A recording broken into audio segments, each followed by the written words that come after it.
Una sociedad está formada por seres humanos, cuya conducta individual es imposible predecir. Pero si se toman algunos grupos básicos, comienzan a aparecer ciertas leyes, como ya lo habían descubierto en otros tiempos las compañías de seguros. Nadie puede decir quién morirá en determinada época, pero es posible predecir el número total de muertes con considerable exactitud. Había otras leyes más sutiles, ya sospechadas en el siglo anterior por matemáticos como Wiener y Rashberg. Estos habían arguido que sucesos tales como las depresiones económicas, el resultado de las carreras armamentistas, la estabilidad de los grupos sociales, las elecciones políticas, etc., podían ser analizadas con ciertas técnicas matemáticas. La gran dificultad era el enorme número de variables, difíciles de representar en términos numéricos. No era posible trazar una serie de curvas y declarar definitivamente: cuando se llegue a esta línea, estallará la guerra. Y no era posible tampoco tener en cuenta el asesinato de un hombre clave a los efectos de un nuevo descubrimiento científico. Menos aún terremotos e inundaciones, los que pueden tener un efecto muy profundo en gran número de personas y en el correspondiente grupo social. Sin embargo, gracias a los conocimientos pacientemente acumulados durante el último siglo, podían hacerse muchas cosas. La tarea no hubiese sido posible sin la ayuda de las máquinas gigantescas capaces de realizar el trabajo de 1000 matemáticos en unos pocos segundos. A esa ayuda se había recurrido principalmente cuando se planeó la colonia. Aún así, los fundadores de Nueva Atenas solo podían proporcionar el suelo y el clima en el cual las plantas que deseaban cultivar llegaría o no a florecer. Como el mismo Salomón había dicho, el talento lo tenemos asegurado. Esperemos conseguir el genio. Pero en una sociedad tan concentrada tendría que producirse necesariamente algunas interesantes reacciones. Pocos artistas progresan en la soledad, y nada es más estimulante que el encuentro con mentes de intereses parecidos. Hasta ahora ese encuentro había producido valiosos resultados en escultura, música, crítica literaria y cinematográfica. Era aún demasiado pronto para apreciar si el grupo dedicado a la historia satisfaría las esperanzas de los animadores del proyecto, que deseaban francamente que la humanidad recobrase el orgullo de sus hazañas. La pintura languidecía aún, lo que parecía apoyar la opinión de que un arte estático y bidimensional ya no tenía posibilidades. Era evidente, aunque aún no se había dado una explicación satisfactoria, que el tiempo tenía una gran importancia en las obras mejor realizadas. Hasta la misma escultura era pocas veces inmóvil. Los intrigantes volúmenes y curvas de Andrew Carson cambiaban lentamente ante los ojos del espectador, de acuerdo con estructuras complejas que la mente era capaz de apreciar aunque no las comprendiese del todo. Carson decía, con un poco de verdad, que había llevado los móviles del siglo anterior a sus últimas consecuencias, uniendo de este modo escultura y ballet. Muchos de los experimentos musicales de la colonia estaban conscientemente relacionados con lo que podría llamarse dimensión temporal. ¿Cuál era la nota perceptible más breve o cuál la más larga que pudiese ser tolerada sin aburrimiento? Podía variarse el resultado alternando las condiciones de la audición o mediante un uso apropiado de la orquesta. Tales problemas eran discutidos interminablemente, y los argumentos no eran solo académicos. Habían dado como resultado algunas obras en extremo interesantes. Pero los experimentos más exitosos se habían realizado en el campo de los dibujos animados, arte de posibilidades infinitas. Desde las épocas de Disney, poco se había hecho en este medio tan flexible. En el aspecto meramente realista, los resultados no podían distinguirse de los de arte fotográfico, para gran alegría de los que estaban desarrollando ciertas formas abstractas. El grupo de hombres de ciencia y artistas que menos había hecho hasta ahora era el que despertaba el mayor interés y la mayor alarma. Este equipo estaba trabajando en la identificación total. La historia del cine guiaba sus pasos, primero el sonido, luego el color, la estereoscopia y el cinerama que habían dado a las películas un aspecto cada vez más realista. ¿A dónde se iba por ese camino? Se llegaría seguramente a la última etapa cuando el público olvidará que era público y participara de la acción. Sería necesario estimular todos los sentidos y quizá también recurrir a la hipnosis, pero muchos creían que era posible. Cuando se alcanzase la meta, la experiencia humana se enriquecería notablemente.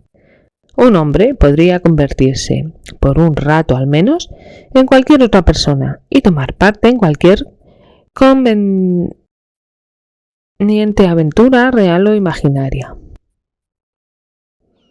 Hasta podría ser una planta o un animal, si fuese posible recoger y registrar las sensaciones de todas las criaturas vivientes.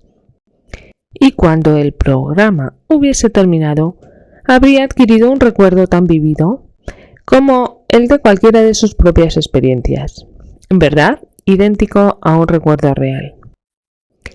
El proyecto era deslumbrante. Muchos lo encontraban asimismo terrible y esperaban que la empresa terminara en un fracaso. Pero sabían muy bien que una vez que la ciencia declara que algo es posible, nada puede impedir que se lleve a cabo.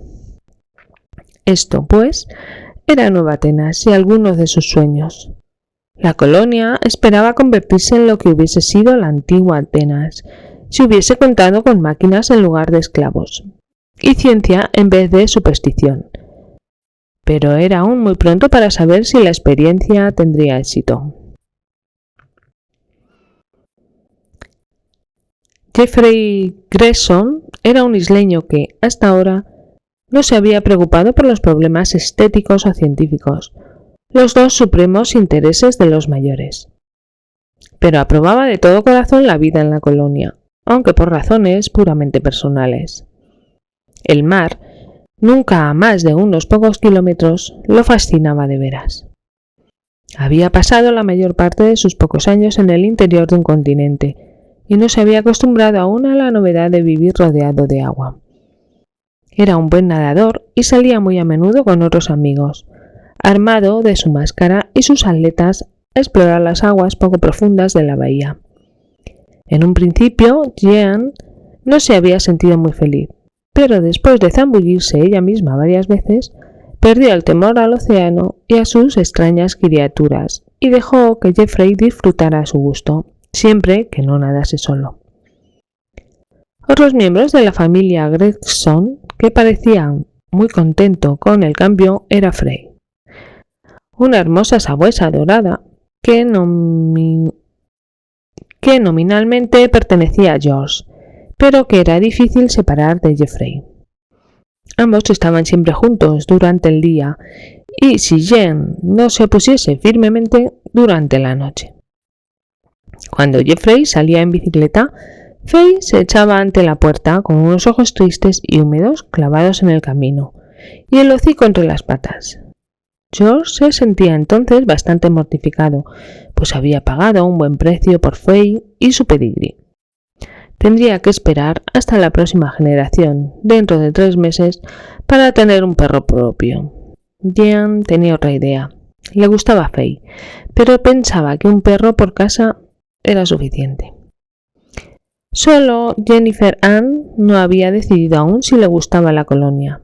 Esto, sin embargo, no era muy raro, pues no había visto del mundo más que los paneles plásticos de la cuna y apenas sospechaba que existiese un lugar semejante. Los recuerdos no absorbían a George. Estaba muy ocupado con sus planes para el futuro y muy entretenido con su trabajo y sus hijos. Su mente no retrocedía casi nunca hasta aquella noche africana y jamás hablaba de eso con Jean. Ambos evitaban el tema de común acuerdo y desde aquel día no había vuelto a visitar a Boyce a pesar de sus repetidas invitaciones. Lo habían llamado varias veces al año, excusándose siempre, y últimamente Boyce ya no les molestaba. Su matrimonio con Maya Rodríguez, ante la sorpresa de casi todos, parecía más floreciente que nunca. Luego de aquella noche, Jean perdió todo deseo de investigar los misterios situados en las fronteras de la ciencia. La ingenua curiosidad que había llegado a relacionarse con Rupert y sus experimentos se había desvanecido.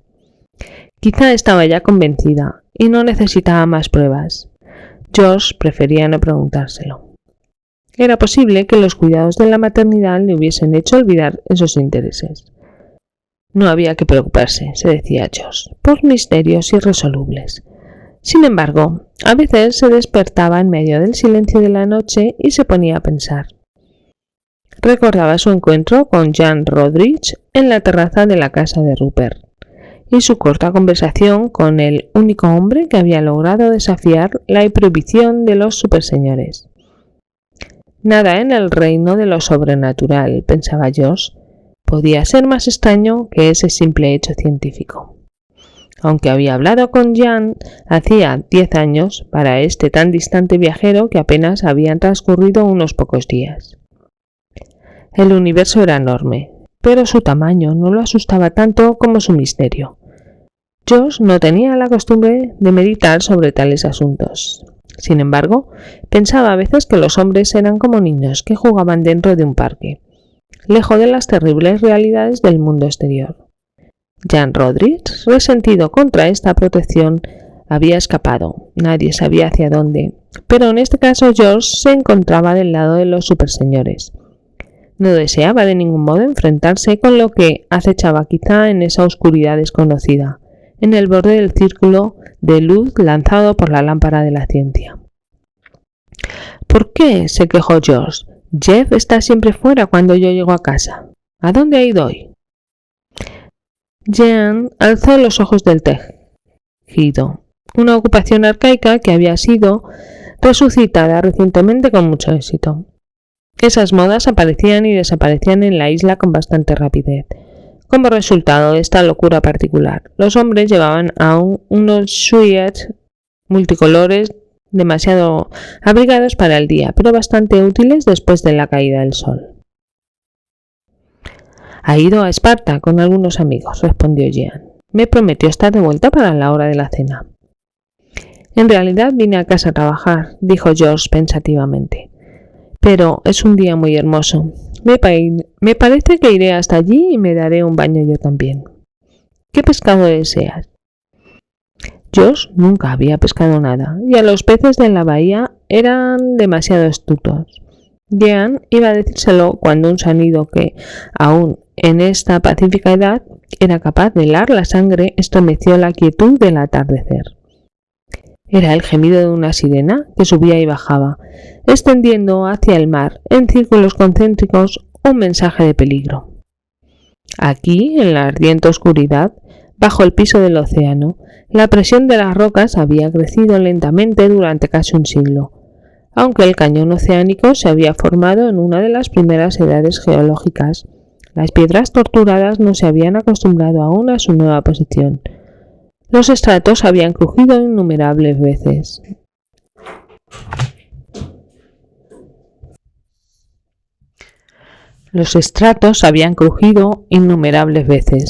Moviéndose un poco cuando el inimaginable peso del agua perturbaba su precario equilibrio.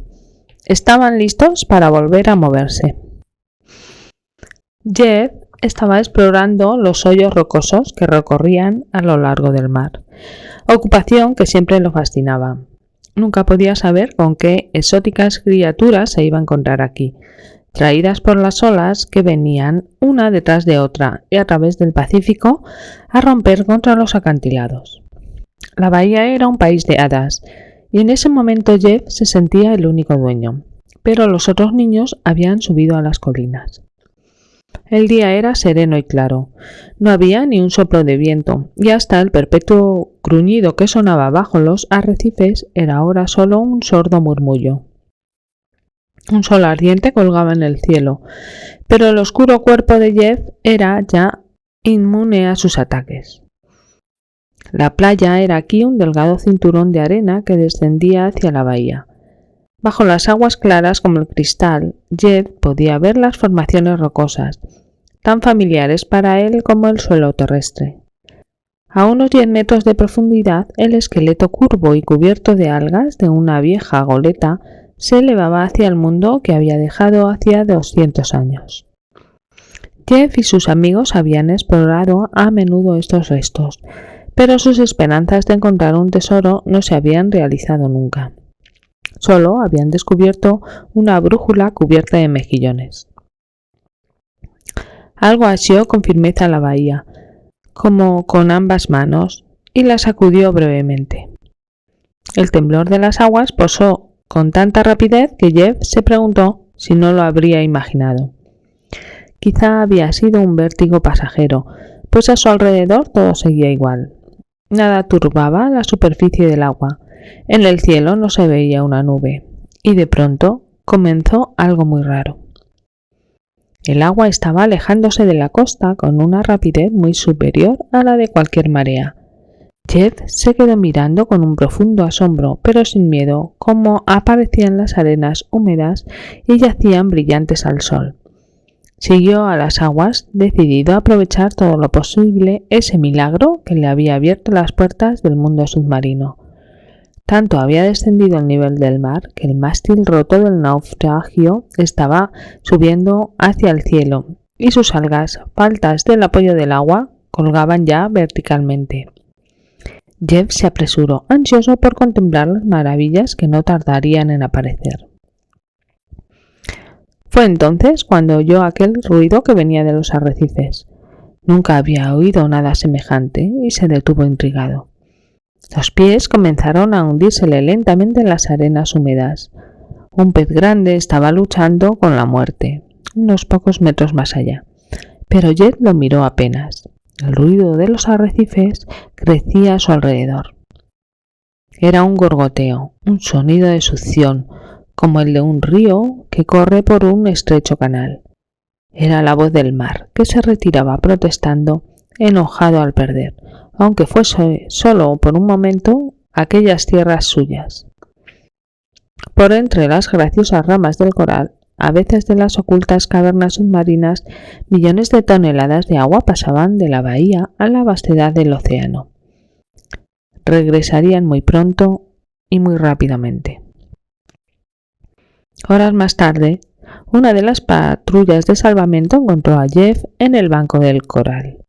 El agua había llegado a subir hasta 20 metros sobre su nivel de costumbre. Jeff no estaba asustado, aunque sí afligido por la pérdida de su bicicleta. Tenía además mucha hambre. La destrucción parcial de los arrecifes había cortado el camino. Cuando llegó la patrulla, Jeff estaba pensando en regresar a nado, y si las corrientes no hubiesen cambiado mucho, habría podido atravesar el canal con bastante facilidad. Jean y George habían estado mirando cuando el tsunami golpeó la isla.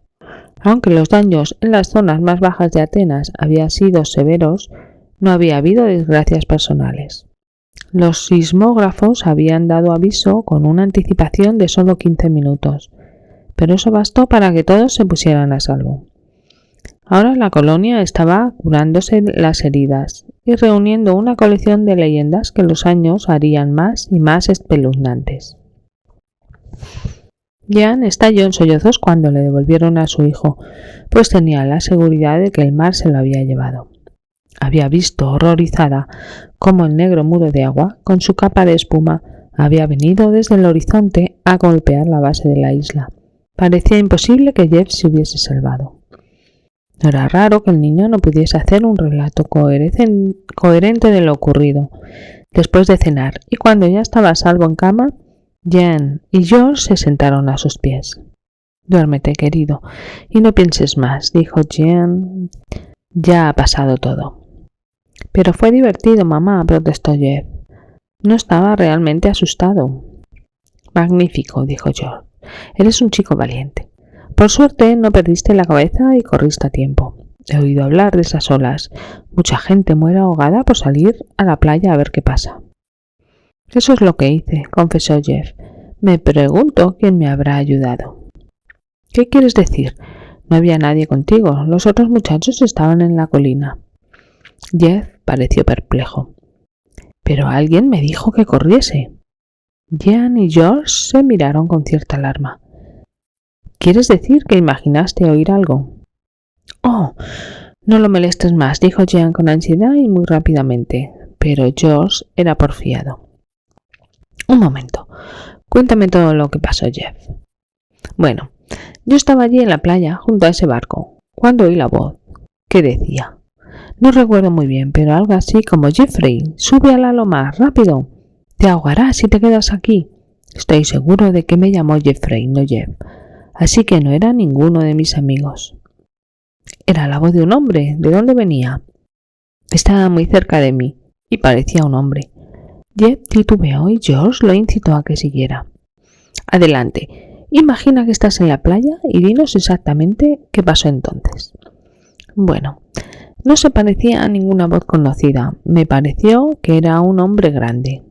¿Y no dijo nada más? No. Hasta que comencé a subir por la loma. Entonces ocurrió otra cosa rara. ¿Conoces el camino de los acantilados? Sí. Yo estaba subiendo por ahí. Pues es el más corto. Yo ya sabía lo que pasaba. Había visto una ola. Además, hacía un ruido horrible. Y de pronto descubrí que en medio del camino había una roca enorme. Nunca había estado y no me dejaba pasar. La habría hecho caer el terremoto, dijo George. Sigue, Jeff. No sabía qué hacer y sentía que se acercaba la ola. Entonces la voz dijo: cierra los ojos, Jeffrey, y ponte una mano delante de la cara. Parecía un chiste, pero lo hice, y entonces hubo como un gran fuego. Alcancé a sentirlo, y cuando abrí los ojos, la roca ya no estaba. ¿Ya no estaba? No. Así que empecé a correr de nuevo, y por eso casi me quemo los pies, pues las rocas del camino estaban terriblemente calientes. El agua silbó cuando llegó a las rocas, pero ya no podía alcanzarme. Yo estaba muy alto, y eso es todo. Bajé cuando la ola se retiró. Entonces descubrí que mi bicicleta ya no estaba y que se había roto el camino de los arrecifes. No te preocupes por la bicicleta, querido, dijo Jen abrazando a su hijo. Te compraremos otra. Lo único que importa es que no te hiciste daño. No nos interesa saber cómo pasó. Esto no era verdad, por supuesto, pues la conferencia comenzó tan pronto como Jen y George dejaron el cuarto. No sacaron nada en limpio, pero la reunión tuvo dos consecuencias. A la mañana siguiente, sin decirle nada a George, Jen llevó a su hijito al psicólogo de niños de la colonia. Jeff volvió a narrar su historia, sin azorarse ante la novedad del escenario. Más tarde, mientras su paciente rechazaba uno tras otro los juguetes amontonados en otra habitación, el psicólogo tranquilizó a Jean. Nada permite suponer la existencia de alguna anormalidad. Tenga en cuenta que el niño acaba de pasar por una experiencia terrible y ha salido de ella notablemente bien. Es un niño muy imaginativo y quizá cree que dice la verdad. Así que acepte la historia y no se preocupe si no aparecen otros síntomas. En ese caso, llámeme enseguida. Esa misma noche, Jean comunicó el veredicto a su marido. George no se mostró muy contento y Jean atribuyó su preocupación a los destrozos sufridos por su amado teatro. Muy bien, se limitó a gruñir George y se puso a hojear el último número de la escena y el taller. Parecía como si hubiese perdido todo interés en el asunto y Jean se sintió molesta. Pero 3 semanas más tarde, cuando se reabrió el camino, George y su bicicleta se encaminaron hacia Esparta. Trozos de coral cubrían las arenas y había un hueco en la hilera de los arrecifes. George se preguntó cuánto tiempo tardarían las miríadas de pacientes pólipos en reparar esos daños. Solo un sendero llevaba a la cima de los acantilados, y una vez que recobró el aliento, George comenzó la ascensión. Unas algas secas atrapadas entre las piedras señalaban el límite alcanzado por la ola. George contempló largo rato, de pie en aquel solitario sendero, el sitio donde se veían las huellas de una roca hundida. Trató de decirse a sí mismo que se trataba de algún capricho volcánico, pero abandonó enseguida su idea. Su mente volvió a aquella noche años atrás en la que se había unido, junto con Jean, al tonto experimento de Rupert. Nadie había entendido de veras qué había pasado, pero George sabía, de algún modo, que esos dos sucesos tenían cierta relación. Primero, Jean Luego su hijo. No supo si tenía que sentirse asustado o contento, y murmuró entre dientes una silenciosa plegaria. Gracias, Karenger, por lo que tu gente ha hecho por Jeff, pero me gustaría saber por qué lo hicieron. Bajó lentamente a la playa y las grandes gaviotas blancas volaron a su alrededor, decepcionadas al ver que no les arrojaba un poco de comida. La petición de Karenger, aunque se la esperaba desde un principio, cayó como una bomba. Representaba para todos una crisis en los asuntos de la isla y era imposible imaginar sus consecuencias. Los superseñores no habían intervenido nunca en la colonia, la habían dejado completamente sola, ignorándola como a todas aquellas otras actividades que no tenían un carácter subversivo o no transgredían las leyes. No se sabía bien si los propósitos de la colonia podían llamarse subversivos. No tenía una intención política, pero representaba un anhelo en cierta independencia artística e intelectual. ¿Y quién podía saber qué saldría de eso? Karenger era capaz de prever el futuro de la colonia con más claridad que sus fundadores, y quizás no le gustaba. Claro, si Karenger quería enviar un observador, inspector, o como se lo quisiera llamar, nadie podía impedírselo.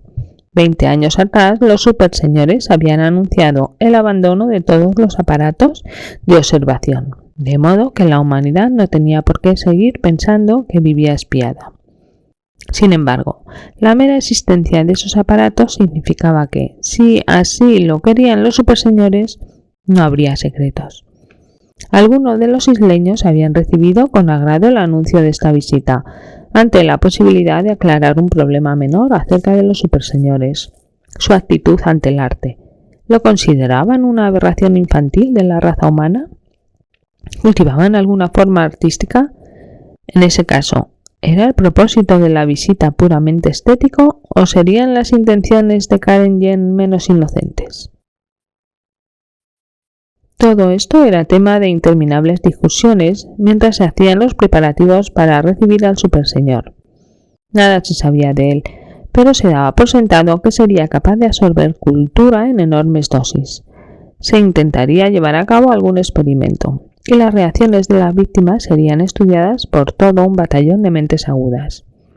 En ese entonces, el presidente del consejo era el filósofo Charles Janssen, un hombre irónico, pero fundamentalmente amable, que aún no había cumplido 60 años y estaba por lo tanto en lo mejor de su vida. Platón hubiese aprobado a Sen como un buen ejemplo de estadista filósofo, aunque Sen no aprobaba siempre a Platón, en quien creía ver una grosera deformación de Sócrates.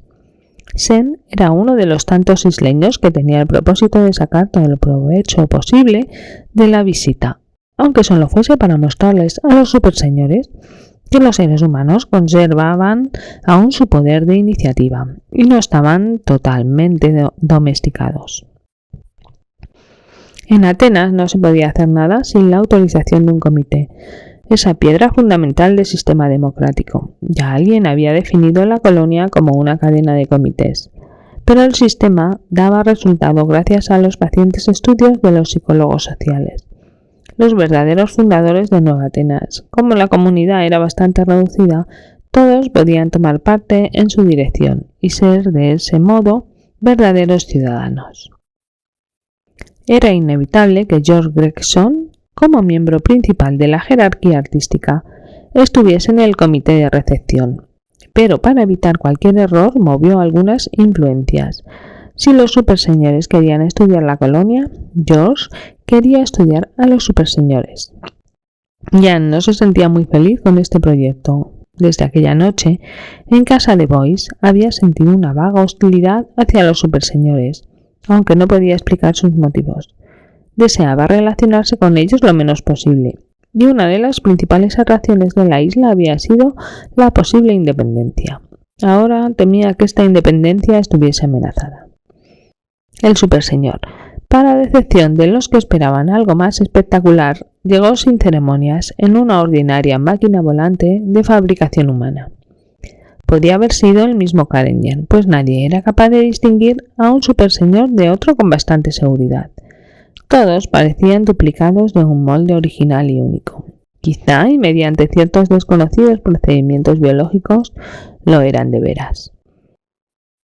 Después del primer día, los isleños dejaron de prestar atención al coche oficial cuando atravesaba la colonia de camino hacia alguna visita. En nombre del visitante, Tantalteresco demostró ser poco práctico para usarlo diariamente, y pronto se lo designó como el inspector.